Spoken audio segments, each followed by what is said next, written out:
Welcome back to my channel.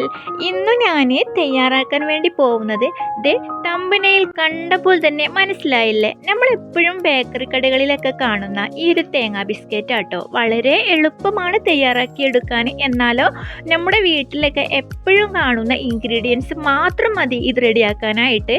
അപ്പോൾ നമുക്ക് നോക്കാം ഈ ഒരു ബേക്കറി സ്റ്റൈലിലുള്ള ബിസ്ക്കറ്റ് എങ്ങനെയാണ് റെഡിയാക്കുന്നത് എന്ന് വീഡിയോ കണ്ടു നോക്കിയാലോ. അതിനു വേണ്ടിയിട്ട് ഒരു ബൗളിലോട്ട് 2 കപ്പ് ചിരവിയ തേങ്ങ ചേർത്ത് കൊടുക്കാം.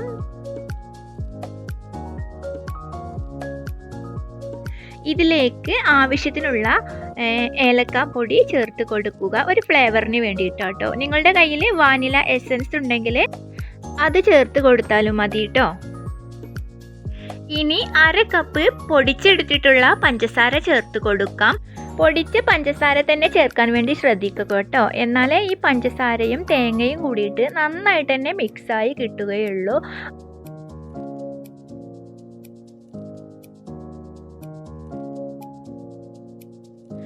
അങ്ങനെ ഈ പഞ്ചസാരയും തേങ്ങയും കൂടിയിട്ട് നമ്മുടെ കൈ വെച്ചിട്ട് തന്നെ നന്നായിട്ടൊന്ന് മിക്സാക്കി കൊടുക്കണം. ഈ തേങ്ങയിൽ നിന്നും പാല് ഇറങ്ങി വന്നിട്ട് നന്നായിട്ട് തന്നെ ഒന്ന് യോജിച്ചിട്ട് വരണം കേട്ടോ.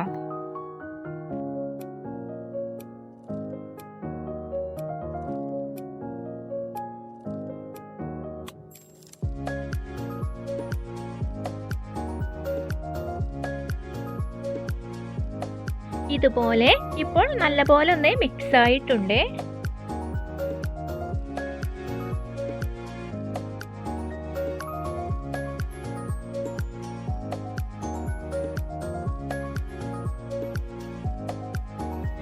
ഇതേ രീതിയിൽ തന്നെ ഗോതമ്പ് മാവ് വെച്ചിട്ട് ഒന്ന് ട്രൈ ചെയ്ത് നോക്കിയതാണ് ഈ കാണുന്നത്.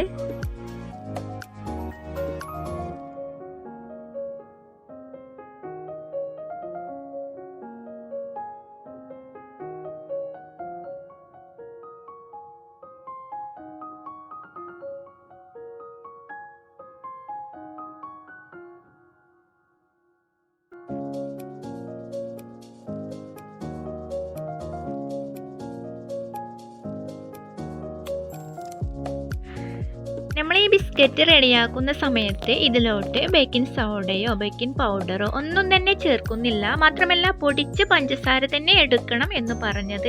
നമ്മളിത് റെഡിയാക്കുന്ന സമയത്ത് വീണ്ടും ആ പഞ്ചസാര ആ ബിസ്ക്കറ്റിൻ്റെ ആ ഒരു ഷേപ്പിലാക്കിയതിനു ശേഷം ഇതുപോലെ ഇങ്ങനെ മെൽറ്റായിട്ട് വരും. അതുകൊണ്ടാണ് പറഞ്ഞത് പൊടിച്ചിട്ടുള്ള പഞ്ചസാര ചേർക്കുകയാണെങ്കിൽ നമുക്ക് ആദ്യം തന്നെ അതിന് ആവശ്യമായിട്ടുള്ള മൈദ ചേർത്ത് കൊടുത്താൽ മതിയല്ലോ. അങ്ങനെ ചപ്പാത്തിക്ക് കുഴച്ചെടുക്കുന്നത് പോലെ നന്നായിട്ട് തന്നെ കുഴച്ചെടുത്തതിന് ശേഷം ഓരോരോ ബോൾസാക്കി എടുക്കണം. ഇതുപോലെ ഇങ്ങനെ ഓരോ ബോൾസാക്കി എടുക്കണം.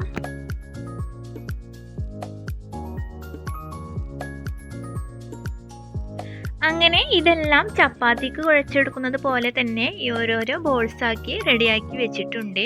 ഇനി നമ്മുടെ കൈവെള്ളയിൽ അല്പം ഓയിലോ വെളിച്ചെണ്ണയോ ഒന്ന് സ്പ്രെഡ് ചെയ്യുക.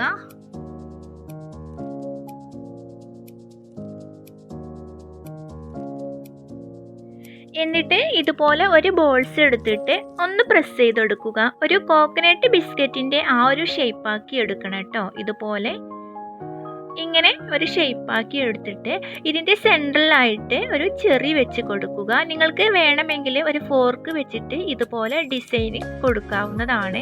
എങ്കിൽ ആ ഫ്രൈ ചെയ്യുന്ന സമയത്ത് അതിങ്ങോട്ട് എടുത്ത് കാണിക്കും. അല്ല ഇതുപോലെയാണെങ്കിൽ ഇങ്ങനെ ചെയ്താലും മതി. ഡിസൈൻ കൊടുക്കാതെ തന്നെ ഒന്ന് പ്രസ് ചെയ്യുക, നടുക്ക് ഒരു ചെറി വെച്ച് കൊടുക്കുക.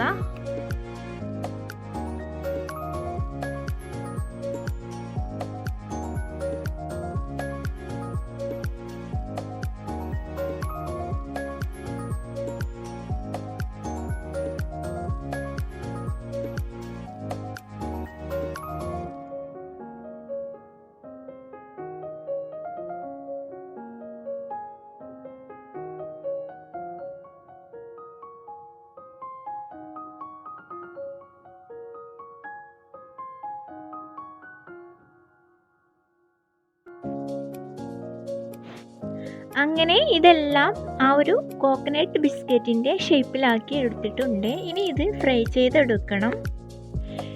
എണ്ണ നന്നായിട്ട് ചൂടായതിന് ശേഷം മീഡിയം ഫ്ലെയിമിൽ വെച്ചിട്ട് വേണം കേട്ടോ ഈ ഒരു ബിസ്ക്കറ്റ് ഫ്രൈ ചെയ്യാനായിട്ട്. എങ്കിൽ ഇതിൻ്റെ ഉൾവശം നന്നായിട്ട് തന്നെ കുക്കായി കിട്ടില്ല. തീ ഒന്ന് കുറച്ച് വെച്ചിട്ട് ഇതുപോലെ ഒരു ബിസ്ക്കറ്റ് നമുക്ക് ഒന്ന് ഫ്രൈ ചെയ്ത് നോക്കാം.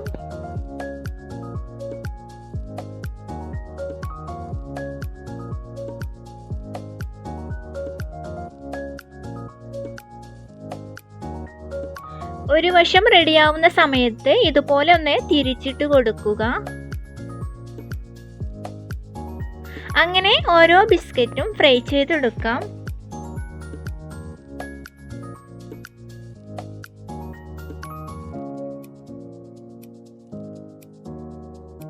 ഇതുപോലത്തെ ഓരോ റെസിപ്പി വീഡിയോസ് നിങ്ങൾക്ക് ഇഷ്ടമാണ് എങ്കിൽ പ്ലീസ് ആ ലൈക്ക് ബട്ടണിൽ പോയിട്ട് ഒന്ന് പ്രസ് ചെയ്യണേ. അതുപോലെ തന്നെ സബ്സ്ക്രൈബ് ചെയ്യാതെ കാണുന്നുണ്ട് എങ്കിൽ ആ റെഡ് സബ്സ്ക്രൈബർ ഒന്ന് ക്ലിക്ക് ചെയ്യുക.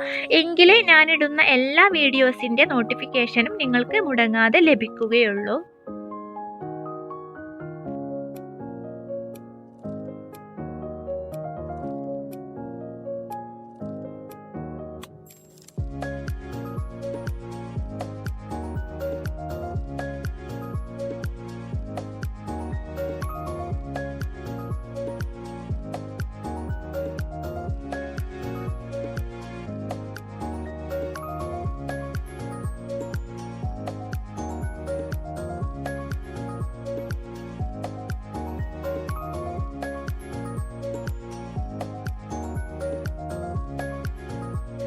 അപ്പോൾ ഫ്രണ്ട്സ്, നമ്മുടെ വീട്ടിൽ എപ്പോഴും കാണുന്ന കുറഞ്ഞ ഇൻഗ്രീഡിയൻസ് വെച്ചിട്ട് വളരെ പെട്ടെന്ന് തയ്യാറാക്കാൻ പറ്റുന്ന ബേക്കറി കടകളിലൊക്കെ കാണുന്ന ഒരു തേങ്ങാ ബിസ്ക്കറ്റാണ്. ഈ രീതിയിൽ നിങ്ങളൊന്ന് ട്രൈ ചെയ്ത് നോക്കണേ, ഫീഡ്ബാക്ക് അറിയിക്കുക.